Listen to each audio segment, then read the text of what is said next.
This is the way. This is also the Beyond the Film podcast. How are you, Ryan? Yeah, Ryan.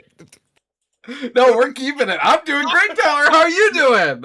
Oh, great. I think we should definitely cut that opening, but whatever. We're gonna go with it. You can Anyways, restart I if am you your want. I'll host, give you the Tyler. option. This is Ryan. Justin unfortunately can't be here. He's too busy hunting down Imperial warlords for Republican credits, and unfortunately getting eaten by the Hutt's giant water snake.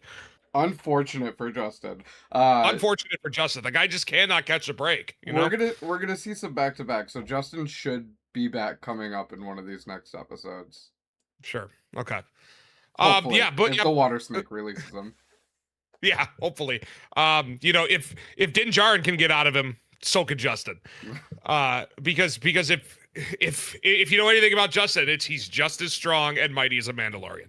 I don't want to brag, but I do think Justin looks quite awful like Pedro Pascal. Very handsome, very beautiful, very manly.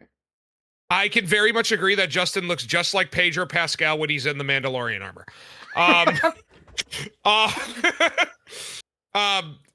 So we are here, obviously, if you haven't figured it out, to talk about the summer kickoff movie. I mean, I guess it's technically not, because early May is the summer kickoff, but I would think this is like the first blockbuster film of the summer in Mandalorian versus Grogu, a film that many believed was supposed to be a rework of season 4 of Mandalorian, but actually was a film built from the ground up by Jon Favreau and Dave Filoni. Yes, I ended up looking that up afterward because we were talking about that as we left the theater.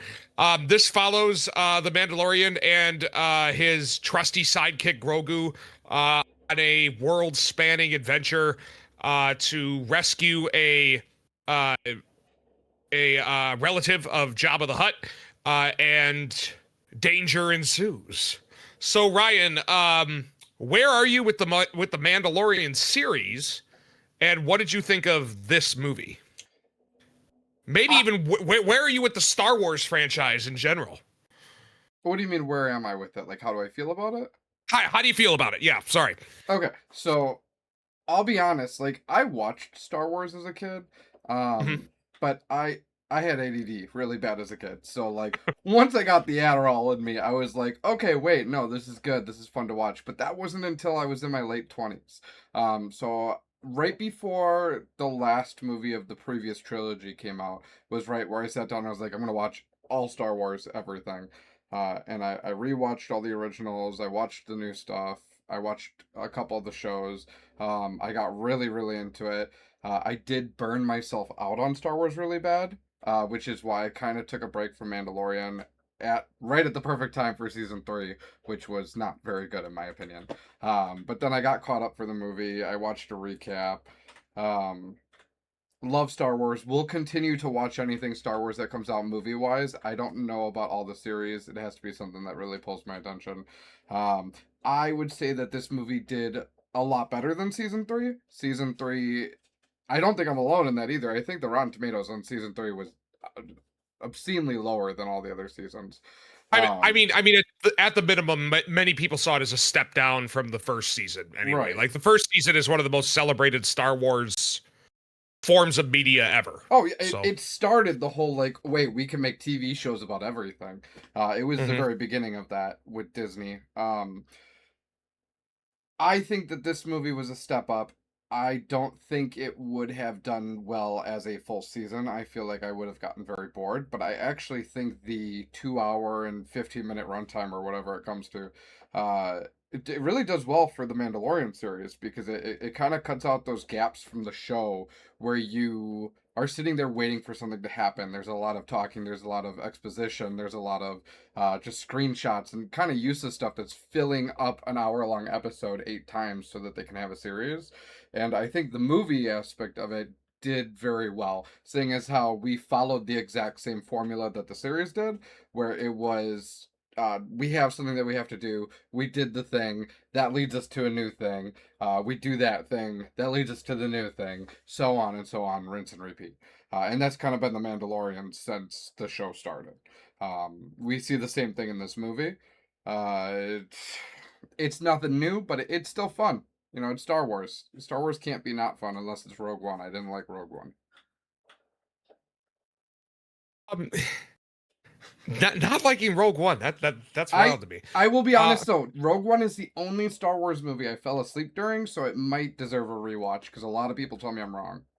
I mean, when did you fall asleep? Because I think the third act of Rogue One is some of the best Star Wars we've ever gotten. I'd say I probably watched like 45 minutes. I fell asleep and then I woke up for the end. Once again, what is the end? I couldn't tell you. The last 10 minutes or I couldn't. Okay, anyway. anyway. It was something with a spaceship and they were shooting lasers, and I remember credits. Oddly specific for the Star Wars fans. Yeah. So I mean, you can take a look behind me. I got an R2D2 Lego over there. The Millennium Falcon is right there. I'm a Star Wars nut. I have been since I was very young. Wait. Let me beat you to it, actually. Don't want to brag, but that's the Darth Vader lightsaber right there. All right, so I am also because every Star Wars fan refers to it as the Darth Vader. The Darth Vader lightsaber, yeah. Yeah. So like, I grew up loving Star Wars. He's divorced from my aunt now, but like I don't know what you would call him. My ex-uncle, like he was a Star Wars nut. I remember going over to his house and playing. He had like all the action figures, and he's the one who like really got me into Star Wars. And like some of my finest memories growing up was like I remember he took me to see Episode 1, Episode 2, Episode 3. Like Star Wars was my thing growing up. I loved it. I had the toys. I remember when I went to Disney World growing up. But like it wasn't Disney at the time, so I don't know where I got it. But like I remember in Florida somewhere. Because I went to Disney as a kid in 2000, and they did. I looked it up. There was a Star Wars ride where you were on a spaceship, and they had it was like take this over to the next spaceport kind of thing, and like a Wookiee would come and Chewbacca and like C-3PO, and they'd like sit in costumes next to you while you were on this spaceship. You are right. Yeah, that was a real thing. Yeah. So maybe they just like poured out the license, for something before they built Galaxy's Edge. But yeah, I remember I got like a huge Geonosis battle set that anyway, Star Wars was my thing. Star Wars is my thing. There was no one more excited than I when they announced that Disney bought the series and we were going to get new Star Wars 12 years after Revenge of the Sith came out.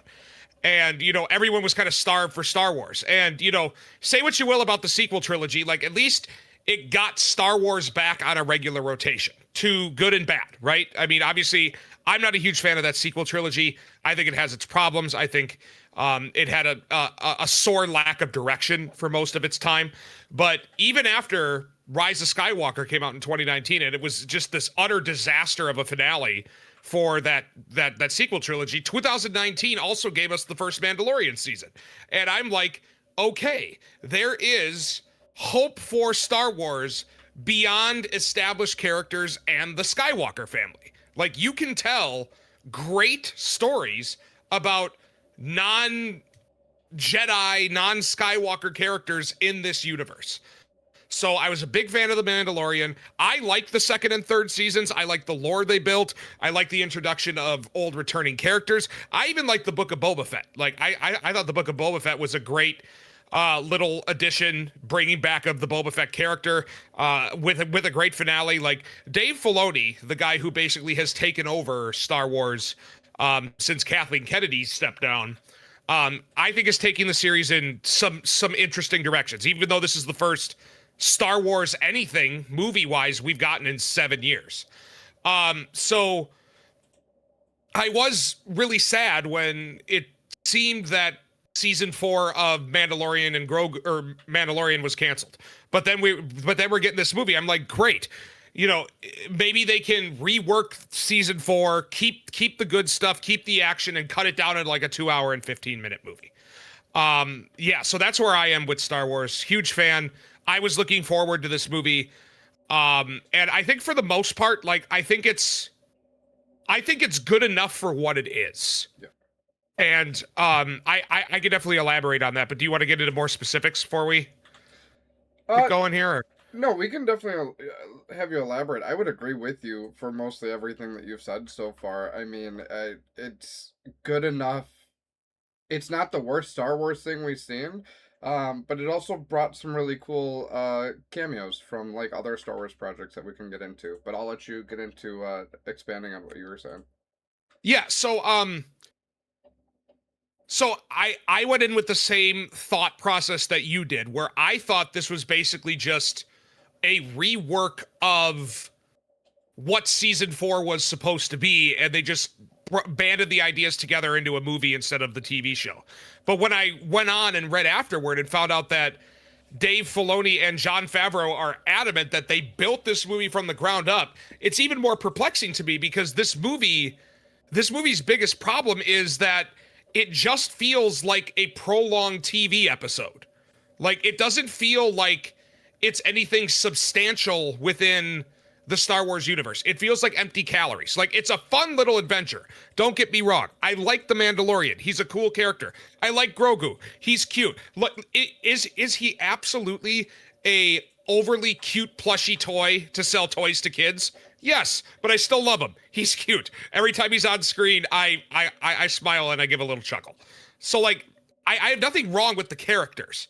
The problem is that what made the Mandalorian series so good was not just Din Djarin as a character, but also like learning about his background and thus learning about the Mandalorian culture, right? You get so much of how complex the Mandalorian culture is. You get to look into like the Mandalorian religion and how he comes from a sect of the Mandalorians that isn't like what Boba Fett is. Like, they never take off their helmets. They're very dedicated to a certain craft. You get all that cool lore about like what Beskar is and everything.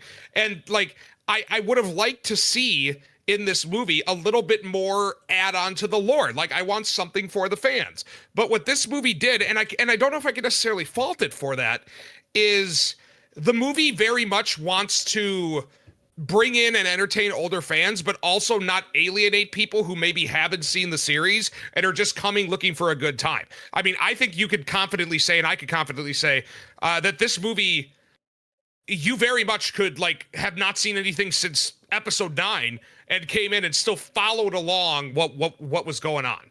Like, like maybe you didn't know about that, the like, plots and everything, but like, yeah, like so I think the movie's biggest fault is that it doesn't take any lore swings, and it's just more content on just being a adventure of the week with the Mandalorian and Grogu.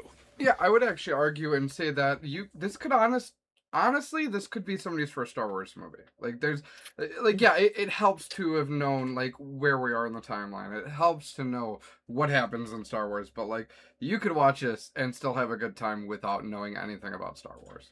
And I agree with you that I feel like that was done intentionally to kind of bring in these younger fans and like get parents to bring their kids to see it. I kept forgetting that it was a Disney movie halfway through, because like, why are we just beating guys up and walking away? Like, it's not, it's a Disney film now. You know what I mean? Yeah, I mean, Star Wars has always been like that, right? Right? You can shoot someone dead in the chest and there's never any blood in these movies. For like, sure. You know, it's fantasy violence. Yeah. And that's no problem. That's Star Wars to our core. It's always been family friendly, but like, I feel like I notice it more now that Disney has taken over. Especially with the Mandalorian, who's somebody that should be shooting flamethrowers and lighting people on fire and shooting them with little poison dart discs and stuff like that. But at the same time, with the series, I agree with you that it's kind of like we took away all the important stuff that made the Mandalorian good. I'm actually piggybacking off what you were saying. I'm really upset that we completely left out the whole like people of Mandalore. Like, nobody was in it. The armorer wasn't in it. Nobody was in it. It was kind of like that whole storyline was just forgotten and pushed to the side. No Bo-Katan. I think nothing. Yeah, I think season 3 ended with her reigniting the Forge on Mandalore. I thought for sure we would get at least, you know, him going to the planet for some advice or something from one of the characters, and us at least getting a little bit more. But no, I mean, this movie is straight up just Mandalorian and Grogu get a mission. They go and solve that mission. movie over. Well, Like- and that's like season 3 ended with Grogu basically being accepted as a Mandalorian and being Yep. told like you have to go out now and earn your armor. That was what I remember season 3 ending. Yep. So like, yes, it's what we're doing, but at the same time, it's just not believable that we would leave out the entire story for an entire movie. And I'm not even sure if we're planning on doing any more. Yeah, I mean, after watching this, I kind of wish they would have just gave us season 4. Yeah. Like, you know, I know you're not a fan of the whole series concepts where you feel like 8 episodes is probably too long for these stories, but like, I mean, I don't think this movie is paced very well. Like I don't think this movie should be 2 hours and 15 minutes. I think it should be at most like an hour and 45. Don't get me Like- wrong. I think the first season of Mandalorian is paced phenomenally. I think that like that is an 8 episode series.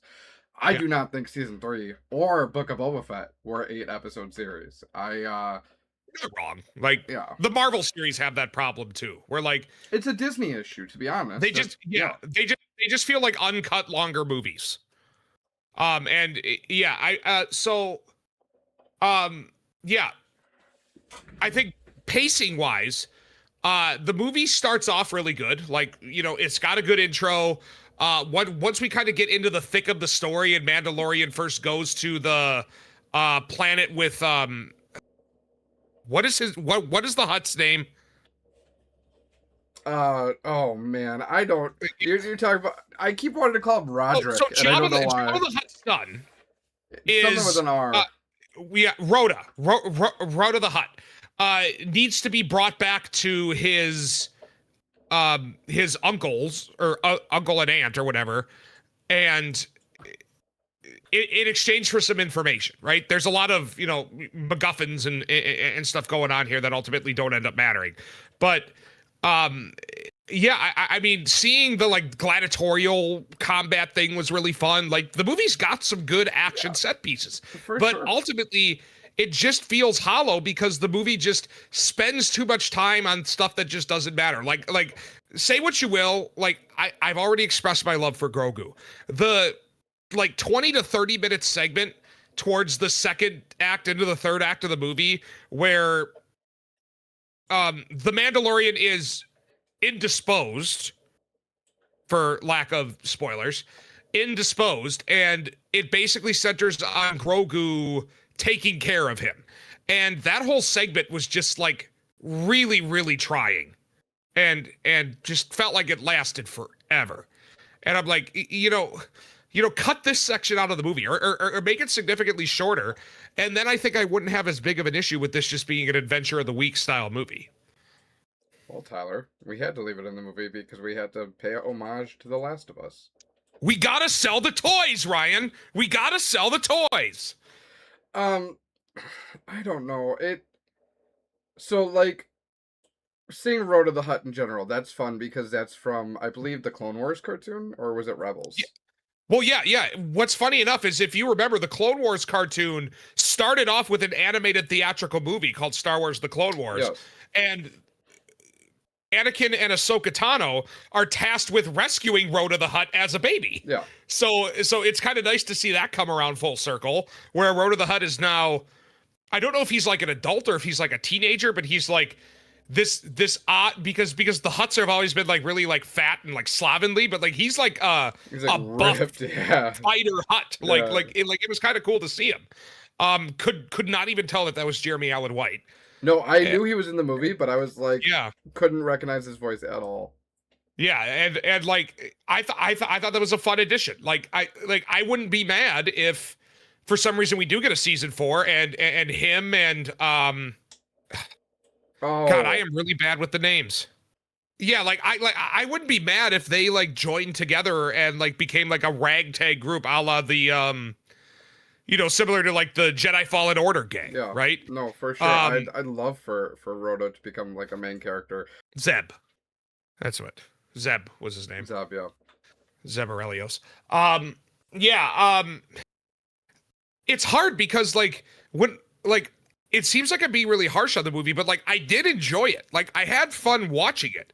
I just don't think it's gonna be, a Revenge of the Sith No. or a Empire Strikes Back. It's not gonna be a thing you revisit in the Star Wars universe. And maybe it's just falling victim to the fact that Star Wars isn't as special as it used to be. Right? Like pre-17, pre-Disney acquisition, like Star Wars was something special just because we didn't have a lot of it. And the stuff that we did have was stuff that was uniquely 100% George Lucas's vision. Yeah. For good or bad, right? We grew up with the prequels, so we have more of an appreciation for them than older fans do. Which is probably the same reason why younger fans probably appreciate the sequel trilogy more than our generation does. But yeah, I'm very torn because, like, for the most part, I had fun watching this movie, but like, yeah, I just don't see myself revisiting it in the future.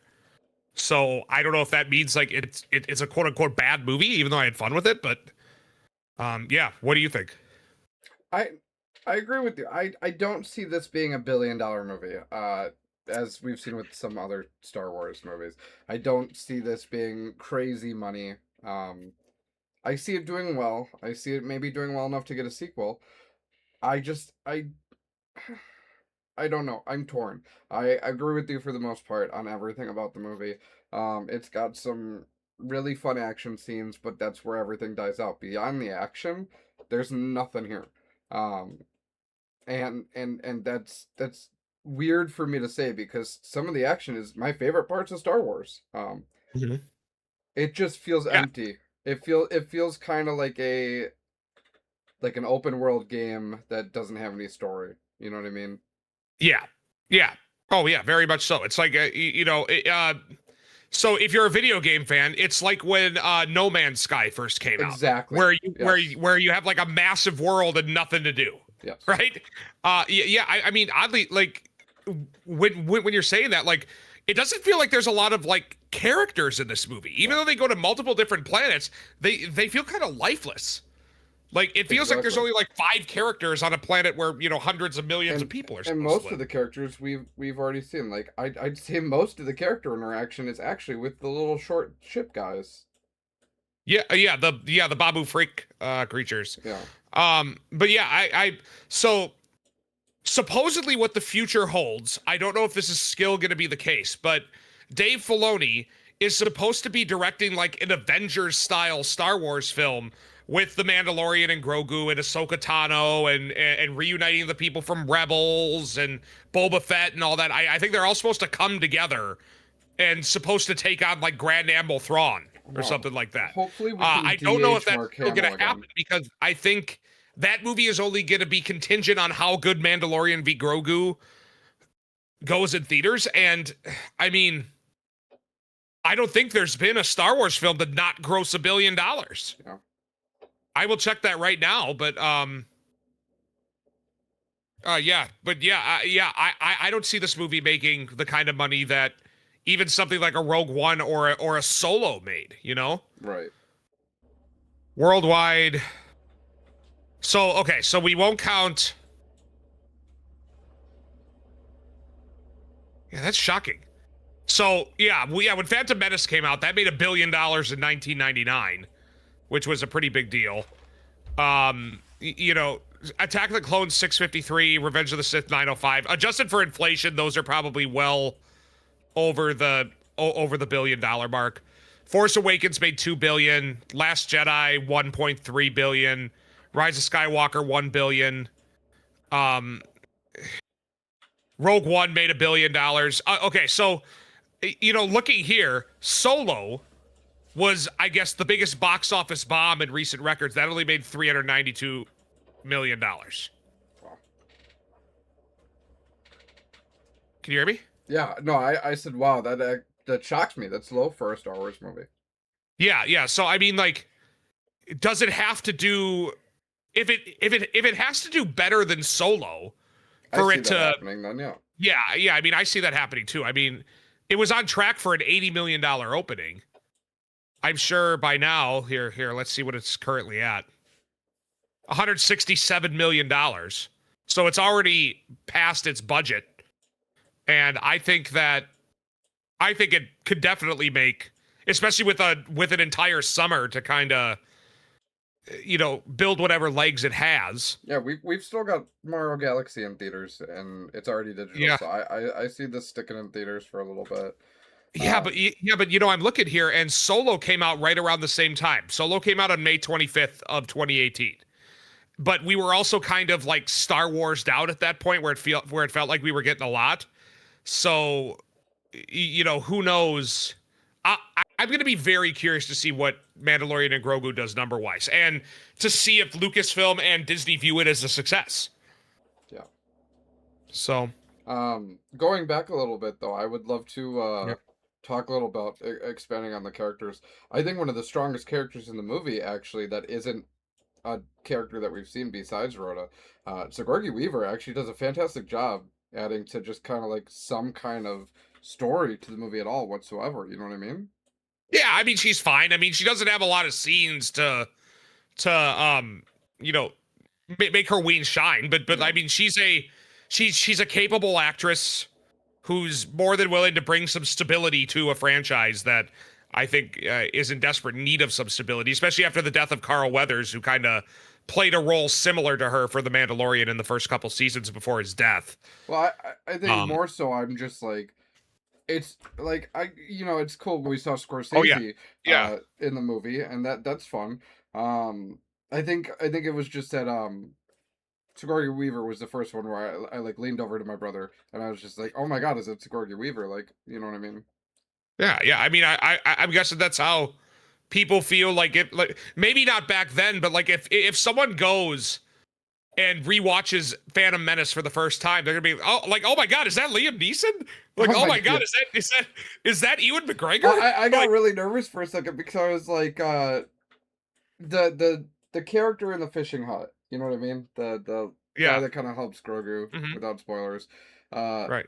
I actually thought that was Sam Jackson at first, the way he was talking. I truly thought it was his voice. Well, actually, you know what's funny is like when I saw the trailers, I only got like brief glimpses of him.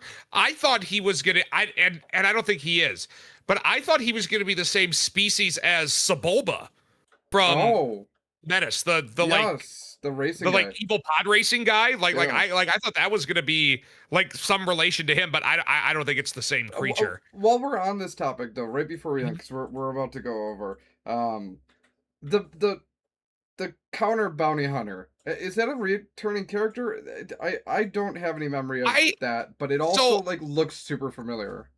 yeah, I couldn't tell if that was supposed to be Cad Bane or not. I don't think it was. And I'm looking at the cast list right now, while the Kyuzo body hunter Embo appears in a non-speaking role. So I think he was in the Clone Wars, but it's not Cad Bane. I think it might be his like species I see. that it was. So like, yeah. Jabba the Hutt's twin cousins. The fisherman is named Gatori, apparently. Embo actually. So I've never watched all of Clone Wars, but it says that Embo Neither is have I. a returning character from Star Wars: The Clone Wars, Okay, yeah, with his okay. dog So also. yeah, that makes sense. Because when I started watching him, I'm like, wow, that kind of looks a lot Yeah, like Cad Bane. I was like, I But he know I've died. seen this guy before, but Yeah. like, Okay. Yeah. So when should you see this? I think like we should do theaters or Disney Plus or whatever it's gonna be on. Like do you go? yeah, it was weird. Do you go and see this in the biggest possible theater on a premium day, or do you wait for Disney Plus? I think if you're a really big Star Wars fan, and I mean like a really really big Star Wars fan, go see it on the Ultra screen. You'll have a fun time. It's Star Wars. I mean, it's not Star Wars at its lowest. If you're just kind of like, if you're just kind of like, oh, Star Wars is cool. Like, see it on a if your theater has a discount day, see it on a discount day. You don't got to see it on the main screen. If you're truly like, I could care less, but I'll watch it, do Disney Plus. Those are the tiers pretty much. Um. Yeah. I mean, normal in an. Without context, I think I would say something very similar. However, as a Star Wars fan and as someone who wants to see that Avengers style movie that Dave Filoni wants to make, go see this on the most expensive day and the biggest theater. It's fun. I mean, we haven't had a Star Wars movie in 7 years. Yeah. So, and I'll be honest, go out. I still liked the sequel trilogy because I didn't have that childhood connection. Nope. So like I actually really enjoyed it. I mean, that's a whole other discussion, but I think seven was a good, safe comeback for the series. 8 was a good movie, but it made some bizarre choices that I don't think a lot of fans agreed with. And then 9 just basically placated the fans who didn't like the choices that Rian Johnson made in episode 8. So they hired J.J. Abrams back to try to fix those mistakes and then somehow end the trilogy. And it's just, freaking disaster. I don't know. We'll see. I do believe that we're getting another trilogy. I think they've stated. Yeah, I don't know. I pray to God that this movie makes the kind of money it needs to where we at least get more Star Wars. Yeah. Even if it's like additional television shows, maybe a random movie here or there. It's hard because Star Wars is kind of in a limbo state right now, where obviously you have like the animated series and the live action series on Disney Plus, but like movie wise, like I don't think there's another big thing planned for quite a while, right? Yeah, I mean, I'm not pretty sure. I haven't heard of anything really. Yeah, which is kind of unfortunate because these are events. Yeah. And this movie very much did not feel like an event to me, which was kind of a bummer. It didn't. It didn't feel like you haven't heard a lot about it. Usually with Star Wars movies, you hear the hype, you hear everything, and it was kind of a silent release. Yeah, like God, I would give anything to go back to like release night 2015 of Force Awakens. That was just probably the coolest moment I had as a fan, and I maybe it's just some old geezer clinging on to his youth and just hoping that it stays. But God, I wish we could return to that as a culture, but I just don't think we ever will. I agree totally with you. So, all right. What did you think of The Mandalorian and Grogu? Let us know down below. Don't forget to like, subscribe, share a blue cookie with your closest friends and family, and maybe show them this podcast as well. And coming up, me and Ryan are probably going to have some extra bonus episodes for you because a lot has come out that we want to see and just not enough time to see them all. So we got some time upcoming here where we're going to have some more stuff coming your way. So sounds good. It's going to be a busy week next week, maybe. Yep. Back to horror. Lots of horror. I love horror. All right, man. Anything else for the good of the order? This is the way. This is the way. So like, comment, and subscribe. Bye, everybody. See you guys.